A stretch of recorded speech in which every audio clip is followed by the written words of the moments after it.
आज spoken English का day 17 है, यानी क्लास 17 है। आज स्पोकन इंग्लिश का कौन सा क्लास है? 17। आज हम लोग सीखने वाले हैं कि अंग्रेजी में समय कैसे बताया जाए। जैसे कोई पूछता है ना कि कितना बज रहा है, तो आज हम लोग सीखेंगे कि अंग्रेजी में कैसे पूछा जाएगा कि कितना बज रहा है, और फिर टाइम बतलाया कैसे जाए। जैसे कोई पूछ दिया कि आपके घड़ी में कितना टाइम हो रहा है, कोई पूछा है कि आपकी घड़ी में कितना टाइम हो रहा है, तो कैसे बतलाया जाएगा। या फिर हो सकता है कि हम ही किसी से पूछे कि कितना बज रहा है क्या, तो कैसे पूछा जाएगा अंग्रेजी में कि कितना बज रहा है और कैसे उसका जवाब दिया जाएगा, ये इस वीडियो में कवर कर रहे हैं। ठीक है, तो ध्यान से देखना है। अगर एक भी क्वेश्चन आया तो क्वेश्चन को कमेंट बॉक्स में कमेंट करना है। अगर इस वीडियो में कवर नहीं हुआ तो अगले वीडियो में हम कवर करने का प्रयास करेंगे। ठीक है, तो यहाँ पे देखना है अंग्रेजी में समय कैसे बताए।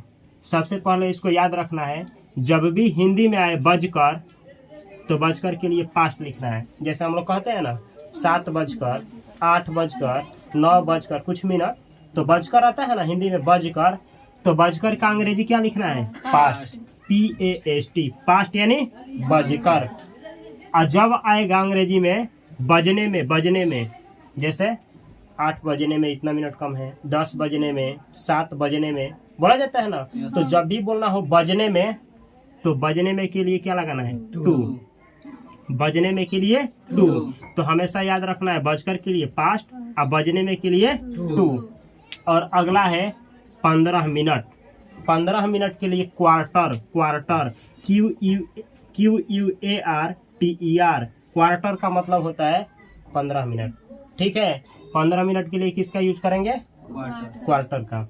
और 30 मिनट के लिए किसका यूज किया जाएगा? हाफ। ठीक है, 30 मिनट के लिए हाफ। तो ये याद रखना है चारों। अगर ये चारों याद है तो कुछ आप लोग को स्ट्रक्चर सिखाएंगे, उसके बाद से आप लोग भी अंग्रेजी में आराम से किसी से टाइम पूछ भी सकते हैं। आप कोई पूछे तो आप अंग्रेजी में उसका आंसर कर सकते हैं। जैसे कैसे अंग्रेजी में आप किसी से समय पूछते हैं, या फिर आपसे कोई कैसे अंग्रेजी में समय पूछेगा, यहाँ पे हम लिखे हैं क्वेश्चन के रूप में। पहला, इस तरीके से आप समय पूछ सकते हैं, what time is it. What time is it, what time यानी समय, इज इट मतलब कितना हो रहा है, चाहे कितना बज रहा है। तो जब भी आपको किसी से पूछना है, मानिए कि किसी को देखे कि वो आदमी घड़ी पहना है, आपको पूछना है कि कितना बज रहा है, आप अंग्रेजी में आप लोग क्या बोलेंगे? What time is it, what time is it. ठीक है, या फिर इस तरीके से ना पूछ करके दूसरा तरीका है, आप ऐसे पूछ सकते हैं, what is the time, what is the time.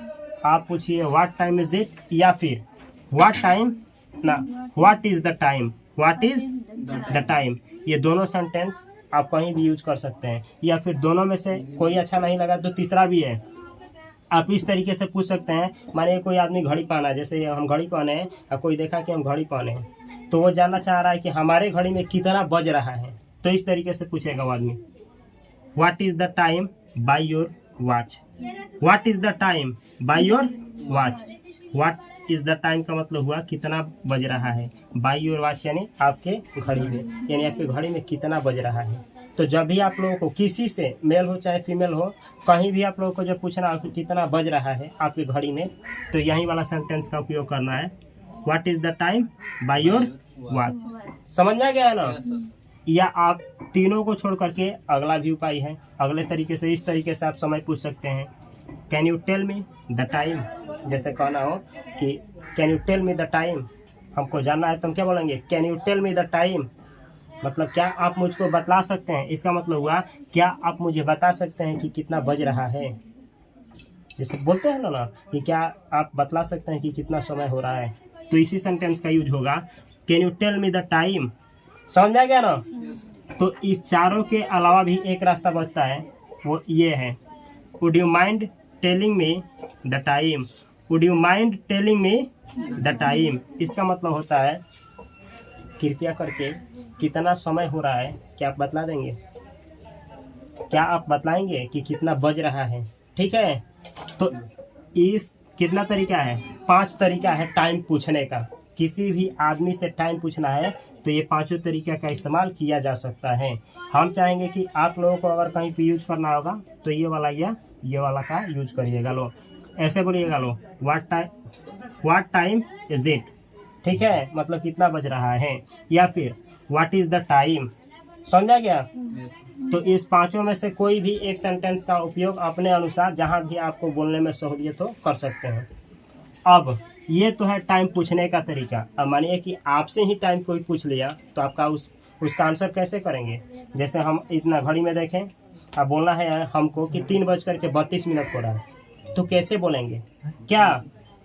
तो देखा जाए यहाँ पे कुछ स्ट्रक्चर दिए हैं, 3 स्ट्रक्चर दिए हैं, और 3 स्ट्रक्चर के द्वारा आप कभी भी समय बतला सकते हैं। जैसे पहला स्ट्रक्चर है, सबसे पहले लगाना है इट, उसके बाद इज, और उसके बाद टाइम। और टाइम किस में होना चाहिए? इन नंबर का मतलब जैसे 1 2 3 4 5 1 2 3 4 5 6 7 8 9 इसी तरीके से, ठीक है, कितना तक? 12 तक। और उसके बाद से कमा, और उसके बाद से ओ क्लॉक, ठीक है, ओ क्लॉक। ये पहला स्ट्रक्चर है, सेंटेंस के द्वारा आप लोगों को सिखाया जाएगा। इसी को ऐसे लिखा जाता है, ये एट और इज का कंस्ट्रक्शन मतलब छोटा में लिखा जाता है इट्स। क्या चीज? इट्स। ये टाइम का टाइम, ये इन मिनट, ये इन नंबर में इन नंबर होगा, जैसा है वैसे ही। समझ आ गया? इसी का ये शॉर्ट फॉर्मेट है। दूसरा तरीका इस तरीके से है, सबसे पहले लगाएंगे एट, और उसके बाद से इज, और उसके बाद से सेंटेंस में जो मिनट होगा, मिनट उसको रखेंगे, और उसके बाद पास्ट कब रखेंगे, किस सेंटेंस में रखेंगे? जब बजकर आया होगा, जैसे 5:10, 6:09, ऐसे सेंटेंस आएगा तो क्या लगाएंगे? पास्ट। और उसके बाद से जो घंटा होगा कि 10 बजकर, तो यहाँ 10 बजकर ना, तो घंटा लिखा जाएगा। समझ में आ गया? तीसरा स्ट्रक्चर है कि सबसे पहले लगाएंगे एट, ठीक है, उसके बाद से इज, और उसके बाद से फिर जैसे ये मिनट था उसी तरीके से मिनट, और उसके बाद से 2 लगाएंगे। 2 क्यों? ये बजने में वाले सेंटेंस के लिए इसका यूज होगा। जैसे 7 बजने में इतना मिनट कम है, 10 बजने में इतना मिनट कम है, में बजने में, तो इस स्ट्रक्चर का। लास्ट में क्या लिखेंगे? आवर। याद करने का सबसे आसान तरीका क्या है कि दोनों में जैसा है उसी तरीके से सेम, सब कुछ सेम है, बस चेंज है कहाँ पे?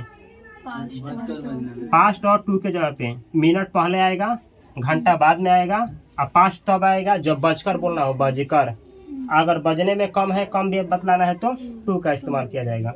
अब हम कुछ सेंटेंस लेंगे पहले वाले स्ट्रक्चर पे, ठीक है, कि किस तरीके से इसका यूज किया जाएगा। यहाँ पे देखना है, हम लिखे हैं 1 बजा है। क्या बजा है? 1 बजा है। आप लोग कैसे अंग्रेजी में बोलेंगे कि 1 बजा है? तो बोलेंगे it is 1 o'clock, it is 1 o'clock, it is 1 o'clock। समझ आ गया? या फिर आप इसी को ऐसे बोल सकते हैं, इस इट इज को छोटा करके इट्स 1 o'clock, इट्स 1 o'clock, ठीक है, इट्स 1 o'clock। इसका मतलब क्या हुआ? 1 बजा है। 1 बजने का मतलब क्या? राइट 1 बज रहा है, कोई मिनट इधर उधर नहीं है, एकदम क्या है? 1 बज रहा है, तो एग्जैक्ट 1 बज रहा है। तो जब भी एग्जैक्ट टाइम बतलाना हो तो पहले वाला स्ट्रक्चर का या दूसरे वाला स्ट्रक्चर का यूज होगा। एग्जैक्ट बतलाना हो, जैसे 1 बज रहा है, चाहे 1 बजा है।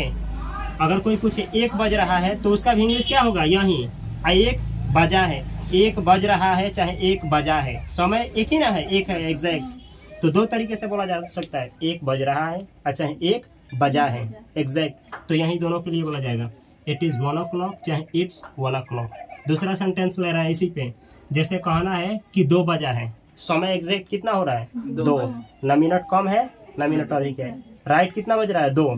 कैसे बोला जाएगा? इट इज 2 o'clock, या फिर इट्स 2 o'clock।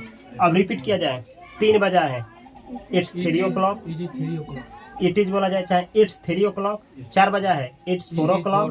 5 बजा है, इट्स 5 o'clock। 6 बजा है, इट्स 6 o'clock। 7 बजा है, इट्स 7 o'clock। क्या इस तरीके से 8 बजा है, 9 बजा है, 10 बजा है, 11 बजा है, 12 बजा है, इसी स्ट्रक्चर का यूज होगा। किस वाले का? पहले वाले का। समझ में आ गया ना? एग्जैक्ट टाइम बतलाने के लिए इस दोनों में से कोई सेंटेंस का आप यूज कर सकते हैं। अगर रिटन में यूज करना है तो इट इज का प्रयोग करिए, अब बोलने के लिए इट्स, या अच्छा लगता है सुनने में, ठीक है, छोटा वाला सुनने में, जैसे बोले इट्स 1 o'clock, 1 बजा है। इट्स 2 o'clock 2 बजा है। इट्स 10 o'clock 10 बजा है। समझ में आया है पूरा। अब देखा जाए इस पे, इस वाले पे, किस पे, जिसमें आएगा हिंदी में क्या, बजकर। जैसे इतना बजकर इतना मिनट, तो जब भी बजकर आएगा तो हम क्या करेंगे, पहले लगाएंगे इट इज, और उसके बाद से मिनट, और उसके बाद से बजकर के लिए पास्ट, और लास्ट में लिखेंगे कितना घंटा है, घंटा, आवर। जैसे देखा जाए यहाँ पे दूसरा स्ट्रक्चर, पहला उदाहरण, 1:15 हुआ है। मानिए हम घड़ी में देखें 1 के राइट कितना हुआ है, 15 मिनट। हमको ये बतलाना है कि 1:15 हुआ है। अच्छा, इसी सेंटेंस को तो ऐसे भी हम कह सकते हैं ना, 1:15 बजा है। 1:15 का मतलब क्या, 1:15 हुआ है। तो दोनों का इंग्लिश सेम होगा, चाहे कोई पूछे कि 1:15 बजा है या फिर 1:15 हुआ है, तो दोनों का इंग्लिश ऐसे होगा, it is 15 past 1, it is 15 past 1, it is का प्रयोग समय को बतलाने के लिए किया जाता है। कल की वीडियो में हम आप लोगों को क्या सिखाए थे कि इसको क्या पढ़ा जाता है, 8, और कल हम आप लोगों को 5 तरीका, इसका 5 यूज बतलाए थे, 8 का 5 यूज बतलाए थे, और उसमें ये भी बतलाए थे कि समय को बतलाने के लिए किसका यूज किया जाता है, 8 का, सब्जेक्ट के रूप में। जैसे कि आप लोग यहाँ पे देख रहे हैं कि समय बतलाना है तो 8 का प्रयोग किया गया है। ठीक है, 8 अतः मिनट कितना हुआ है, 15 है ना, तो 15 के लिए क्या लिखे हैं, हाँ, यहाँ 15 और पास्ट लिखे हैं। पास्ट क्यों, बजकर के लिए, और लास्ट में क्या लिखे हैं, 1, क्यों, ये घंटा है। तो 1 से सीखे लो, हमेशा रहेगा 8, और पहले लिखेंगे मिनट, और बजकर है तो पास्ट, और तब लिखेंगे क्या चीज, घंटा, जो 1 है, जितना 10 बजकर 2 बजकर जितना होगा वो घंटा। समझ आ गया है। अच्छा, इसी को ऐसे भी लिख सकते हैं हम, it is quarter past 1। Quarter क्यों, तो यहाँ पे देखिए लो, 15 मिनट के लिए हम अंग्रेजी बतलाए हैं, क्या होता है, क्वार्टर। तो दोनों सेंटेंस सही है, दोनों। अगर कोई ये बोलता है तो ये भी सही है, और कोई ये बोलता है तो ये भी सही है, दोनों सही है। आप जो बोल सके आसानी से, दोनों सही है। ठीक है, एक और उदाहरण लेंगे। हमें कहना है 3:30 बज रहा है, चाहे इसी को 3:30 बजा है या फिर 3:30 हुआ है, ये दोनों एक ही है। देखिए लो, 3:30 बजने का मतलब क्या होता है कि 3:30 हुआ है। तो इस दोनों का अंग्रेजी क्या होगा, ऐसे होगा, it is 30 past 3, it is 30 past 3। It is मतलब समय बतलाने के लिए, और 30 क्यों लिखे हैं, 30 मिनट के लिए, और पास्ट क्यों, बजकर है इसलिए, और 3 क्यों, 3 ही तो बजा है, समय घंटा 3 है। तो इसका मतलब क्या हुआ कि 30 बजकर के कितना मिनट हुआ है, 3 बजकर कितना मिनट हुआ है, 30 मिनट। ठीक है, इसको दूसरे तरीके से ऐसे बोल सकते हैं, it is 1/2 past 3। It is समय के लिए, हाफ क्यों, यहाँ देखिए लो, हाफ हम बोला है 30 मिनट के लिए किसका इस्तेमाल करना है, हाफ। तो यहाँ 30 मिनट के लिए किसका इस्तेमाल, हाफ, और पास्ट का पास्ट और 3 का 3। तो इंग्लिश हुआ इट इज 1/2 past 3। तो आप इसका यूज करिए स्पोकन में, चाहे आप इसका यूज करिए, चाहे आप इसका, दोनों क्या है, दोनों सही है। जहाँ चाहे तहाँ आप इस्तेमाल कर सकते हैं। ये था किस पे उदाहरण, सेकेंड वाले पे। सबसे पहले इट इज, उसके बाद से मिनट, उसके बाद बजकर आया है तो पास्ट, और उसके बाद से घंटा। ठीक है, आवर। अब लास्ट का एग्जाम्पल देखा जाए, तीसरे नंबर पे, इट इज इसमें रहेगा, मिनट का अंग्रेजी लिखेंगे और 2 लिखेंगे। कब 2 लिखेंगे, जब बतलाया जाए कि कुछ मिनट कम है, बजने में कुछ मिनट कम है, और उसके बाद से घंटा। जैसे 2 बजने में 10 मिनट कम है, बजने में है ना, बजने में, यहाँ देखिए लो आया है क्या चीज, बजने में, यहाँ लिखे हैं, बजने में आएगा तो क्या लिखना है, 2।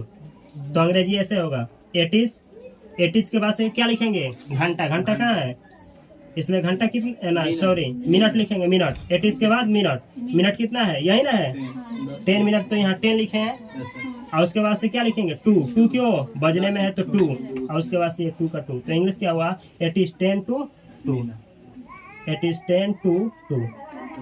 इसका मतलब हुआ कि 2 बजने में क्या है, 10 मिनट कम है। जब 2 आएगा तो बजने में कम है।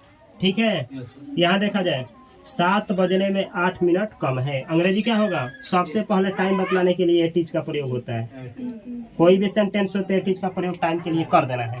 और क्या बोलना है, पहले मिनट, मिनट कितना है बतलाया जाए, 8 मिनट। तो 8 मिनट लिखेंगे 8, ठीक है, 8। यहाँ हम चाहे तो 8 मिनट, तो 8 मिनट्स का इस्तेमाल कर सकते हैं, ये भी सही है। और उसके बाद क्या लिखेंगे? 2 की पास्ट, बोलिए लो 2 की पास्ट, तो बजने में है तो 2, सही है 2। और उसके बाद क्या लिखेंगे? कितना घंटा है? 7 ना, तो यहाँ लिखेंगे 7 का 7। इंग्लिश क्या हुआ? It is 8 minutes to 7। और नहीं तो इसको मिटा करके केवल इतना ही बोलिए, इट इज 8 to 7। इसका मतलब हुआ कि 7 बजकर कितना घंटा है ना, 7 बजने में 7 बजने में 8 मिनट कम है। जब 2 रहेगा तो बजने में कम काट देगा। अगर यहाँ पास्ट होता तो 7 बजकर 8 मिनट। जब यहाँ 2 आएगा बीच में तो से कम, जैसे यहाँ 2 है तो ऐसे निकालेंगे, अर्थ ऐसे निकालना है, 7 बजने में कितना मिनट कम है? 8। अगर यहाँ पास्ट होता तो 7 बजकर कितना मिनट? 8 मिनट हुआ है। समझ में आया है? तो इस तरीके से आप आसानी से अंग्रेजी बना सकते हैं। तो कुछ कमेंट बॉक्स में टाइम वाला सेंटेंस कॉपी करना है, जैसे कि इतना बजकर के इतना मिनट हो गया, जैसे कि 7 बजकर के 10 मिनट हो गया है क्या, चाहे 7 बजने में 10 मिनट कम है क्या, 10:30 बजा है, चाहे 11 बजने में 30 मिनट कम है। इस तरीके से सेंटेंस बना करके इस वीडियो के डिस्क्रिप्शन बॉक्स में क्या करना है? कमेंट करना है। अगर इस वीडियो से कुछ सीखने को मिलता है तो अपने दोस्तों के साथ इसको क्या करना है? शेयर करना है। अगर सीखने को नहीं मिलता है तो इस चैनल को अनसब्सक्राइब कर देना है। मिलते हैं हम अगली वीडियो में, तब तक के लिए आप सभी को बहुत सारा प्यार। Thanks for watching.